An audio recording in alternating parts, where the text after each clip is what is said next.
ये सरकार जिस प्रकार से काम कर रही है, ये बड़ा दुख का विषय है कि सिस्टम की कमी की वजह से ये हादसे नहीं है, हत्याएं हैं। पिपलोदी स्कूल की घटना को हम भूले नहीं कि किस प्रकार से सिस्टम की कमी की वजह से बच्चों की मौत हुई, और आज शॉर्ट सर्किट की वजह से एसएमएस के अंदर इतना बड़ा हादसा होगा। संख्याएं अभी बढ़ भी सकती है, लेकिन सरकार की क्या मॉनिटरिंग है, क्या ऑडिट है, समय समय पर जांच होती है, समय समय पर रिपोर्ट्स आती हैं, तो वो सब कहाँ गई? किस प्रकार का काम ये लोग कर रहे हैं? सरकार का काम यही तो है ना कि वो पूरी मॉनिटरिंग करे, हर चीज का ध्यान रखे। हम सरकार के भरोसे सब कुछ छोड़ रखा है, और सरकार जो है वो मैं समझता हूँ राम भरोसे चल रही है। उड़न खटोला सरकार हुई पड़ी। अभी भी मैं देख रहा था कि मुख्यमंत्री जी ने दिल्ली का दौरा कैंसिल करके एसएमएस के अंदर आए, अच्छी बात है, लेकिन आज भी दिल्ली का दौरा कैंसिल किया। ये दिल्ली के दौरे कितने चलेंगे?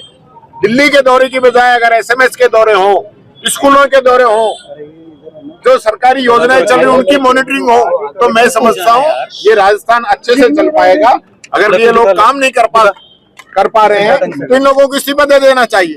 तो मैं चाहूंगा चिकित्सा मंत्री जी को तो तुरंत प्रभाव से अपना इस्तीफा दे देना चाहिए कि वो डिपार्टमेंट को संभाल नहीं पा रहे हैं। लगातार जो है पिछले एक सप्ताह से आप लोग देख रहे हो कफ सिरप से मौतें हो रही है, बच्चे मर रहे हैं, डिपार्टमेंट मना कर रहा है कफ सिरप से मौत नहीं हो रही। एक डॉक्टर ने कहा कि कफ सिरप से नहीं हो रही, मैं पी के दिखाता हूँ।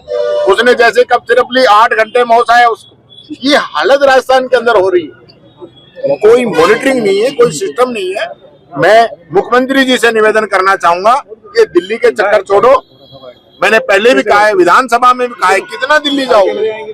दिल्ली ने आपको बना दिया, आप परफॉर्मेंस करिए, आप काम करके दिखाइए, तो दिल्ली जाने की जरूरत नहीं पड़ेगी। आज लगातार हादसे पे हादसे होते जा रहे हैं। कोई मृतक अब धरने पर बैठे हुए हैं, मुआवजे की भी मांग कर रहे हैं। मृतकों के परिजन जो है मुआवजा मिलना चाहिए, मुआवजा मिलना चाहिए। सरकार जो चिकित्सा मंत्री जी है उनका इस्तीफा होना चाहिए। जो दोषी कर्मचारी है, जिनकी लापरवाही रही है, उन पे कार्रवाई होनी चाहिए। जिन कर्मचारियों ने इसकी ऑडिट भी की होगी, मेंटेनेंस भी होती है, सारे जो इसके मानक हैं वो भी चेक करते होंगे। इसका मतलब ये थोड़ी है कि शॉर्ट सर्किट 1 मिनट में हो गया होगा। कहीं ना कहीं कोई कमी रही होगी, केबल कमजोर है, लोड ज्यादा है, घटिया क्वालिटी के स्विच लगे हैं, कुछ ना कुछ तो मिलेगा। ऐसे थोड़ी ना होता है शॉर्ट सर्किट ऐसे हो जाएगा, फिर तो सब जगह ही हो जाए। चिकित्सा मंत्री कहाँ है? अभी तक ये तक नहीं पता, और ना ही यहाँ पर पहुंचे अभी। निश्चित तौर पर मैं कह रहा हूँ कि इतना बड़ा हादसा हुआ है। आप देखिए, मैं अभी याद कर रहा था उस हादसे को, जो टैंकर पलटा था जिसके अंदर सैकड़ों के आसपास लोगों की मौत हो गई थी। वो भी तो हम लोगों के द्वारा ही जो कट बंद नहीं किए थे, उसके बाद भी तो कट बंद किए। तो जो प्लानिंग पहले होनी चाहिए, सरकार की मॉनिटरिंग होनी चाहिए कि हम हादसों को कैसे रोकें। हादसे होने के बाद में तो आप क्या करोगे? संवेदना जताएंगे और मुआवजे की कुछ घोषणा कर देंगे, और उसके बाद छुट्टी, जांच आयोग बना देंगे, टीम गठित कर देंगे। हमने जांच कमेटी बना दी है, वो जांच कमेटी की रिपोर्ट जब तक आएगी, जब तक सब लोग इसको भूल जाएंगे। ऐसी क्या इस सरकार का काम है जो लोगों की जान से खेल रही है? चारों तरफ जो है हाहाकार मचा हुआ है। मैं कहना चाहूंगा तुरंत प्रभाव से जो मृतक है उनके लिए मुआवजा की घोषणा सरकार करे, चिकित्सा मंत्री जी इस्तीफा दें, नहीं तो मुख्यमंत्री जी उनका इस्तीफा लें, और जो दोषी अधिकारी कर्मचारी हैं जिनका इसके अंदर नेग्लिजेंसी रही है उन पे सख्त कार्रवाई हो। जब तक सरकार सख्त कार्रवाई नहीं करेगी तब तक मैं समझता हूँ काम चलने वाला नहीं है। कोई मॉनिटरिंग नहीं है, कोई चिकित्सा विभाग के अधिकारी कहीं नजर नहीं आते।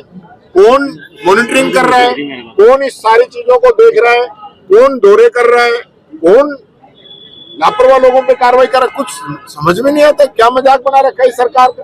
लोग कहते हैं सरकार नहीं, सर्कस चल रहा है।